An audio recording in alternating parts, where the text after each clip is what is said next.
चलिए तो हम लोग बात करेंगे ना सीएनएस का।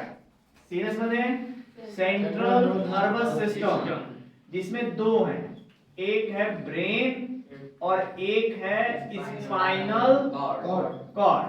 ठीक है, स्पाइनल कॉर्ड में बहुत ज्यादा डिटेल में आपको नहीं जानना है। ठीक है, स्पाइनल कॉर्ड इतना जानना है कि that is known as backbone of the body, और हमारे बॉडी में रिफ्लेक्स एक्शन कराने में सबसे ज्यादा जो हेल्प करता है वो कौन है? Spinal cord. ठीक है, और इसमें 31 पेयर नर्व्स होते हैं। जो इंपॉर्टेंट बात बता रहा हूं मैं, कितने पेयर नर्व्स होते हैं? 31 पेयर, यानी 62 नर्व्स होते हैं। यानी समझ लो कि स्पाइनल कॉर्ड में नसों का जंजाल हो, इसीलिए कहते हैं कि स्पाइनल कॉर्ड में किसी की दिक्कत हो जाती है पूरे शरीर में प्रॉब्लम का अनुभव होता है, क्योंकि यहीं से स्टार्टिंग होती है बॉडी में इंफॉर्मेशन का पहुंचना। ठीक है, 31 पेयर यानी 62 गो। हाँ समझ आया? चलो, बाकी यही था मेन यही था। 31 पेयर नर्व्स होते हैं और ये हमारे बॉडी का सपोर्टेबल पार्ट है, जिसको कहते हैं हम लोग स्पाइनल कॉर्ड। समझ? चलो अब आते हैं हम लोग मेन, जिसका नाम है ब्रेन। ब्रेन क्या है? तो brain is the master of the body. ठीक है, इसका क्या है? ये हमारे बॉडी का मास्टर है। मास्टर का मतलब कंट्रोलर। हमारे बॉडी को कौन कंट्रोल करता है? तो ब्रेन ही कंट्रोल करता है। अभी तो हम लोग ब्रेन के बारे में जानने वाले, ब्रेन के इंटरनल स्ट्रक्चर के बारे में जानेंगे कि ब्रेन का इंटरनल स्ट्रक्चर क्या होता है, उसमें जितने तरह के पार्ट्स होते हैं उनका फंक्शन क्या है। शुरू करें? चलो, ये है हमारे सामने ब्रेन का स्ट्रक्चर जिसको हमने बनाया है। थोड़ा अच्छा थोड़ा बुरा, लेकिन हम समझाने का प्रयास पूरा आपको। ठीक है, नेक्स्ट है तो हम पूरे ब्रेन को ना 3 पार्ट में डिवाइड करते हैं। कितने पार्ट में? 3। कौन कौन सा? फोर ब्रेन, मिड ब्रेन और हिंड ब्रेन। 3 ब्रेन। ठीक है, फोर ब्रेन, मिड ब्रेन और हिंड ब्रेन। फोर ब्रेन को बोलते हैं हम लोग सेरेब्रम। क्या बोलते हैं? सेरेब्रम, विलम नहीं, सेरेब्रम बोलते हैं। और ये सबसे मेन है हमारे ब्रेन का।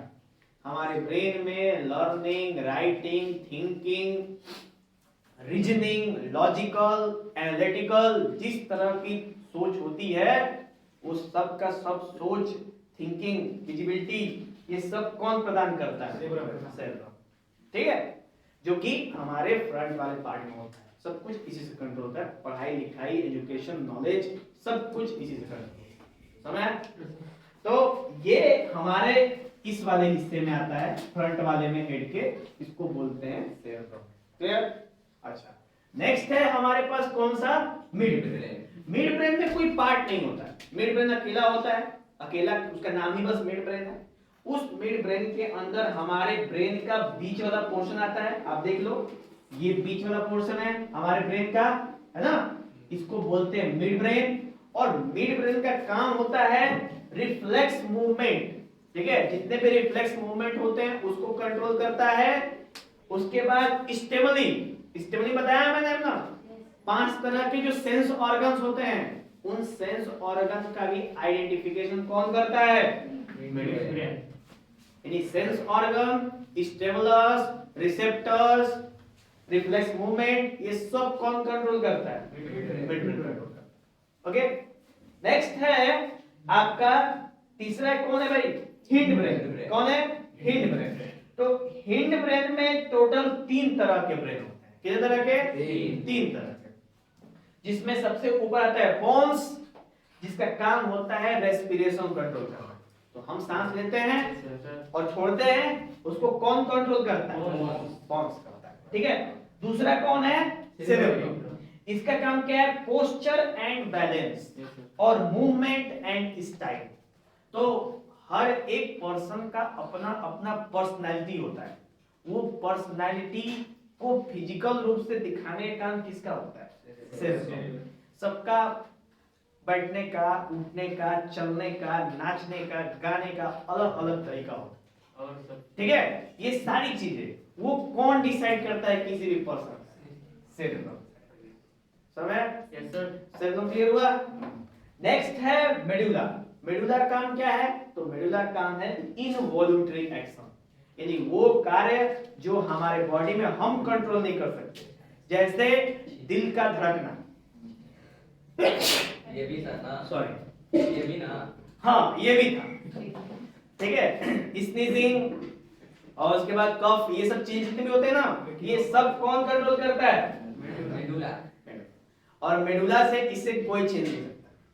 यहां तक कि जो कि अभी हम लोग जैसे सांस का लेना जो है, सांस ले रहे हैं ना, हम सांस को रोक सकते हैं, लेकिन ज्यादा रोकेंगे तो क्या हो जाएगा?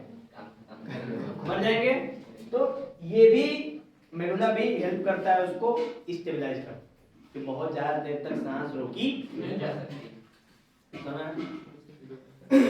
सबको कोई डाउट है इसमें? तो थोड़ा ब्रेन का एक्सटर्नल स्ट्रक्चर देख लेते हैं। ब्रेन ना एक बहुत ही प्रोटेक्टिव लेयर के बीच में होता है, बहुत प्रोटेक्टिव लेयर, जिसका नाम है, जिसको बोलते हैं हड्डी, हड्डी है ना, बोन।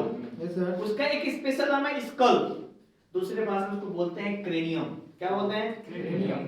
अब क्रेनियम के डायरेक्ट अंदर नहीं ब्रेन रखा होता है, क्रेनियम के अंदर एक लेयर होती है मसल्स की, कई सारे लेयर, उन लेयर की मसल्स को बोलते हैं मेनिंगस। क्या बोलते हैं उसको? मेनिंगस बोलते हैं।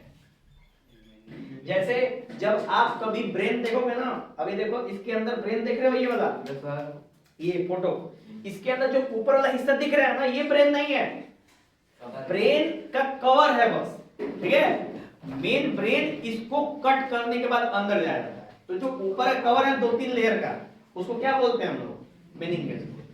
और मेनिंगस और क्रेनियम, उनके बीच में एक लिक्विड होता है। क्या होता है? लिक्विड। जिसको बोलते हैं सेरेब्रो स्पाइनल फ्लूइड। क्या बोलते हैं उसको? Cerebro spinal fluid. अब ये लिक्विड करता क्या है? जब हम चलते हैं, फिरते हैं, गिरते हैं, तो ऐसा होने से जर्किंग होती है ना दिमाग में, तो मान लो कि गिरे, पट से चटक गया, वहीं पे मर गए, तो ऐसा तो होता नहीं है। बहुत मशक्कत के बाद सर में चोट लगती है तो दिक्कत होती है, ये मजबूती होती है। तो जर्किंग से बचाने के लिए काम कौन करता है? सेरेब्रो स्पाइनल फ्लूइड, ठीक है। तो ये हो गया इसका पार्ट। अब ये लगता है कि, और यहां से स्पाइनल कॉर्ड आया,